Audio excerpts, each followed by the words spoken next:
ইরানের মাটিতে মার্কিন সেনারা গেলে কঠোর পরিণতির হুমকি তেহরানের। জীবিত ফিরতে পারবে কি তারা? তছনছ কেন বাহরাইন, কুয়েত, জর্ডান?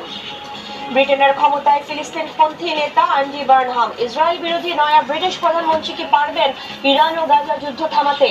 50 বছরের পুরনো পাইপলাইন চালু করে হরমুজ বাদ দিয়ে নয়া রুজ খোলার ষড়যন্ত্র আমেরিকা, ইরাক ও সিরিয়ার। পারবে কি ইরানকে দামাতে? আসসালামু আলাইকুম, দেখছিলেন Bangla vision world news headline.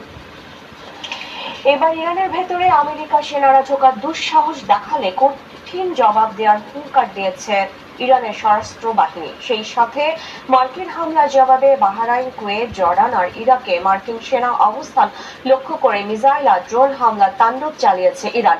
ইরানের হামলায় রীতিমতো তছনছ হয়ে গেছে এসব দেশ। আর 3 মার্কিন সেনার হত্যার জেরে ইরানের সামরিক বেসামরিক অবস্থান লক্ষ্য করে হামলার তীব্রতা আর বিস্তৃতি বাড়িয়েছে ট্রাম্প বাহিনী। এমন অবস্থায় আমেরিকার সাথে সর্বাত্মক যুদ্ধের ঘোষণা দিয়েছে ইরান। মেহরাব হুসাইন খানের ডেস্ক রিপোর্ট।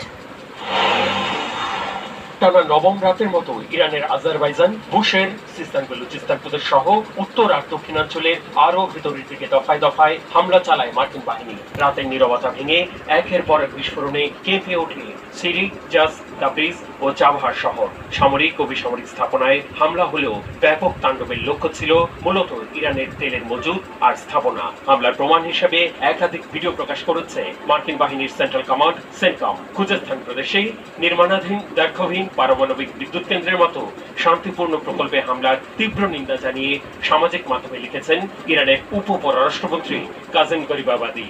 এর তদন্ত করছে আন্তর্জাতিক পারমাণবিক শক্তি কমিশন।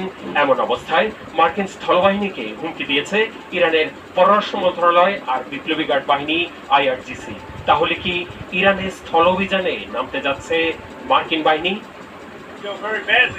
ইরান খুব বাজেভাবে ক্ষতিগ্রস্ত হয়েছে।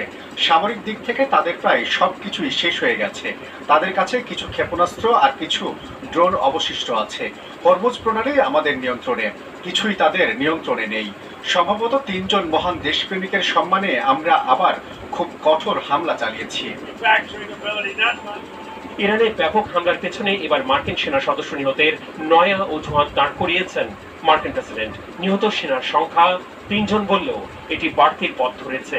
উত্তর ইরাকে ভূপাতিত ইরানের ড্রোন নিষ্ক্রিয় করার সময় গত 18 জুলাই এক মার্কিন সেনা নিহতের তথ্য স্বীকার করে বিবৃতি দিয়েছে সেন্টকম।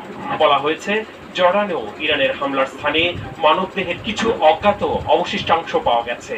ওই হামলায় অন্তত 2 সেনা সদস্য নিখোঁজ ছিল। এছাড়া হরমুজের নিয়ন্ত্রণ নিয়েও একতরফা দাবি করেছেন ট্রাম্প। তার দমভক্তির